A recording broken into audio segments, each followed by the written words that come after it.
स्वागत है आपका हमारे YouTube चैनल स्टूडेंट्स कॉर्नर में। दोस्तों, हम लोग एनसीईआरटी बेस्ड हिस्ट्री का अध्ययन कर रहे हैं, जिसमें हम लोगों ने प्रागैतिहासिक काल व अद्वितीय काल का अध्ययन कंप्लीट कर लिया है और धार्मिक आंदोलन में जैन धर्म व बौद्ध धर्म का अध्ययन भी हम लोगों ने कंप्लीट कर लिया है। दोस्तों, हम लोगों ने महाजनपद काल का अध्ययन कंप्लीट किया था इससे पहले वाली क्लास में, और हम लोगों ने हिर्यक वंश का विस्तार से अध्ययन किया था। दोस्तों, आज की क्लास में हम लोग मौर्य साम्राज्य का अध्ययन करेंगे और मौर्य साम्राज्य के सभी प्रमुख राजाओं के विषय में जीवन परिचय भी देखेंगे उनका। दोस्तों, अगर आपने इससे पहले की क्लास नहीं देखी है या आप इससे पहले की किसी सब्जेक्ट का अध्ययन करना चाहते हैं तो दोस्तों हमारे चैनल पर आप हिस्ट्री नाम के प्लेलिस्ट में जाकर के सभी वीडियो सीक्वेंस से लगी आप उन्हें देख सकते हैं व उनका अध्ययन कर सकते हैं। तो चलिए दोस्तों, इसी के साथ शुरू करते हैं आज की वीडियो मौर्य साम्राज्य। दोस्तों, जैसा कि हमने इससे पहले वाली वीडियो में देखा था कि धनानंद को पराजित कर चंद्रगुप्त मौर्य ने मौर्य वंश की स्थापना की थी। दोस्तों, अतः एक विशाल साम्राज्य की स्थापना कर राजनीतिक एकता स्थापित करने में मौर्य वंश कामयाब रहा दोस्तों। और इसमें बहुत बड़ा जो श्रेय था सिकंदर के आक्रमण का था दोस्तों, जिससे राजनीतिक अस्थिरता आ गई थी और जो मौर्य वंश आया उसने राजनीतिक एकता स्थापित की दोस्तों। इसमें जो प्रमुख राजा हुए मौर्य वंश के, हमें उनका अध्ययन करना होगा, जैसे चंद्रगुप्त मौर्य, बिंदुसार व अशोक दोस्तों। यही तीन प्रमुख रूप से उल्लेखनीय है जिनका हमें अध्ययन पूरी तरह से करना होगा दोस्तों। तो चलिए शुरू करते हैं प्रथम राजा से, जिसका नाम था चंद्रगुप्त मौर्य। दोस्तों, इसी ने मौर्य वंश की स्थापना की थी। ठीक है दोस्तों, तो चलिए देखते हैं इनका शासनकाल। दोस्तों, चंद्रगुप्त मौर्य 322 ईसा पूर्व से 298 ईसा पूर्व तक शासन किया इन्होंने। और चंद्रगुप्त मौर्य चाणक्य की सहायता से अंतिम नंदवंशीय शासक धनानंद को पराजित कर 25 वर्ष की आयु में अर्थात 322 ईसा पूर्व मगध के सिंहासन पर आसीन हुआ दोस्तों। ये बहुत ही महत्वपूर्ण बिंदु है दोस्तों कि इन्होंने चाणक्य की सहायता से धनानंद को पराजित किया था और 322 ईसा पूर्व में 25 वर्ष की आयु में सिंहासन पर आसीन हुआ दोस्तों। इसके बाद में बिंदु है दोस्तों नेक्स्ट, सर विलियम जोस ने सेंड्रो कोट्स की पहचान चंद्रगुप्त मौर्य से की है दोस्तों। जो उन्होंने सेंड्रो कोट्स व्यक्ति की पहचान की वह चंद्रगुप्त मौर्य के नाम से की दोस्तों।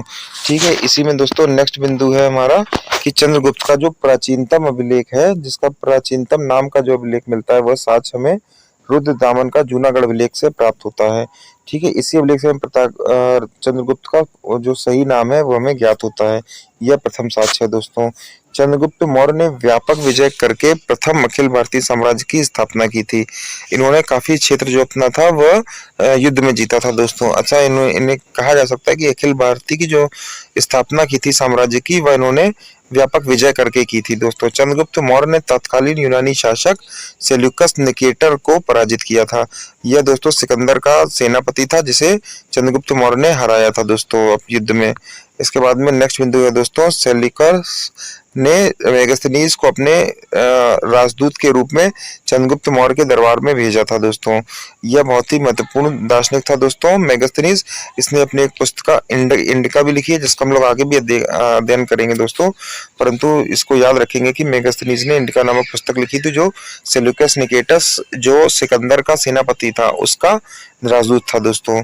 स्ट्रैबो के अनुसार चंद्रगुप्त मौर्य का एक उपनाम पालीब्रोथस यानी पाटलिपुत्रक था दोस्तों। ठीक है, नेक्स्ट बिंदु है दोस्तों, इस प्रकार चंद्रगुप्त मौर्य का जो साम्राज्य था वह संपूर्ण भारत में फैल गया था। मगध साम्राज्य के उत्कर्ष की जो परंपरा हिर्यक वंश बिम्बिसार के समय से प्रारंभ हुई, वह चंद्रगुप्त मौर्य के समय में वह चरमोत्कर्ष पर पहुंच गई थी। यानी कि इसने लगभग समूचे भारत पर अपना साम्राज्य स्थापित कर लिया था दोस्तों चंद्रगुप्त मौर्य ने, और इस प्रकार यह एक बहुत बड़ा शासक बन गया था। नेक्स्ट बिंदु है दोस्तों, चंद्रगुप्त मौर्य के साम्राज्य का जो विस्तार था वो उत्तर पश्चिम में हिंदुकुश पर्वत से लेकर दक्षिण में उत्तरी कर्नाटक तक तथा पूर्व में मगध से लेकर के पश्चिम में सौराष्ट्र तक था दोस्तों। काफी क्षेत्र इन्होंने विजिट किया था दोस्तों। यहाँ से इन्होंने लेकर के हिंदुकुश पर्वत से लेकर के और यहाँ पे कर्नाटक तक, और इसके बाद में सौराष्ट्र से लेकर के ये मगध तक, इस प्रकार से इनका काफी बड़ा क्षेत्र भारत में इन्होंने अपना स्थापित कर लिया था दोस्तों। चंद्रगुप्त मौर्य जैन धर्म का समर्थक था दोस्तों। जैन श्रुतियों के अनुसार जीवन के अंतिम समय में चंद्रगुप्त मौर्य ने राजकाज का त्याग कर दिया था और अपने पुत्र बिंदुसार को सौंप दिया था।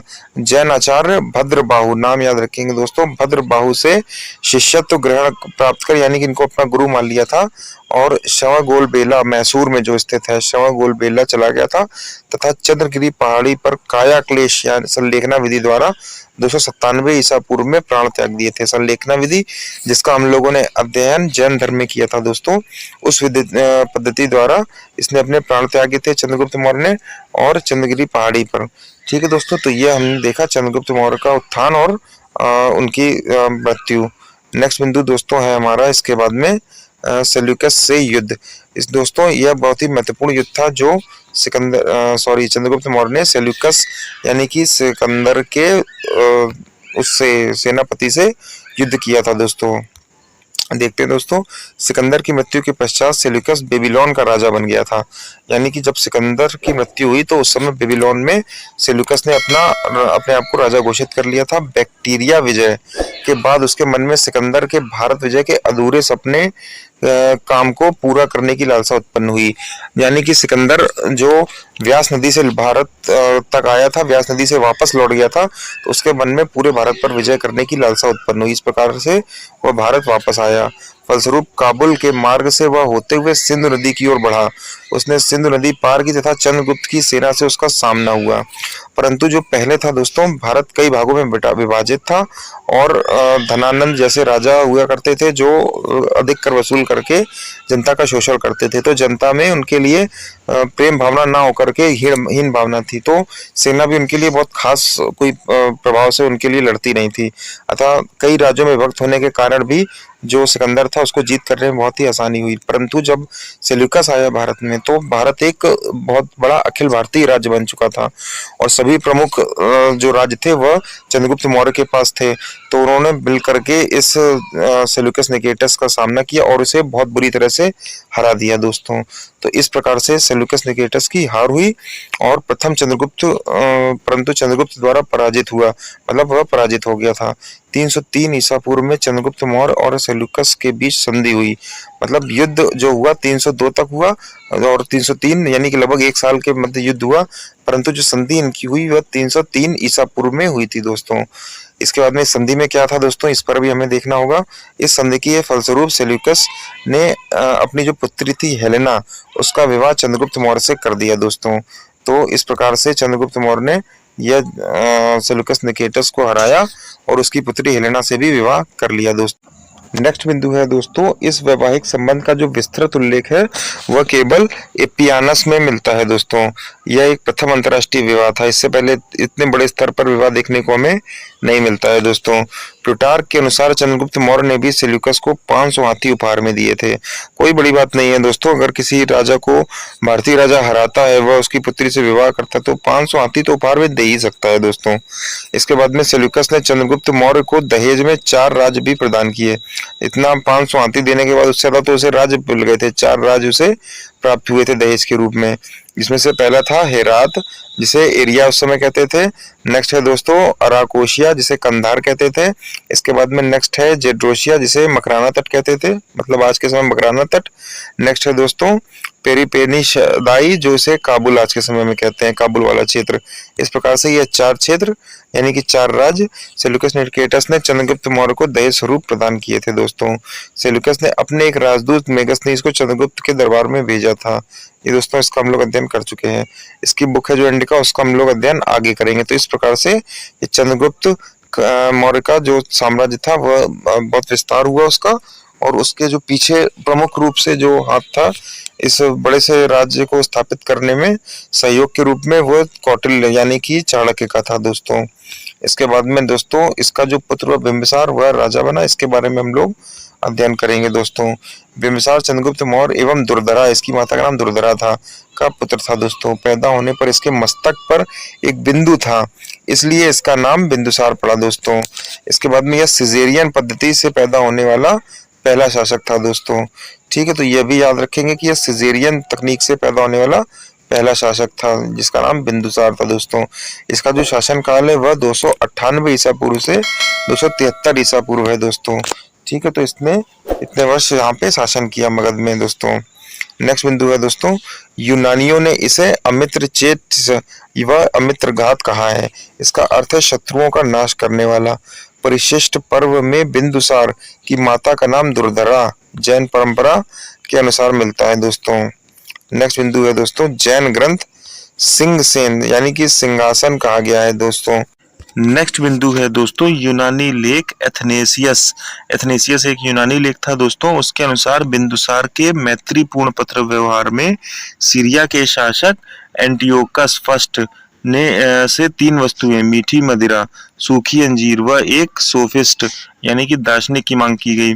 दार्शनिक को छोड़कर अन्य वस्तुओं को एंटियोकस ने बिंदुसार के पास भेज दिया था दोस्तों। ठीक है, तो ये दोस्तों बहुत महत्वपूर्ण बिंदु है। तीनों चीजें मीठी मदिरा, सूखी अंजीर व एक दार्शनिक, परंतु भेजा क्या क्या? सिर्फ मीठी मदिरा व सूखी अंजीर, दार्शनिक को नहीं भेजा गया दोस्तों।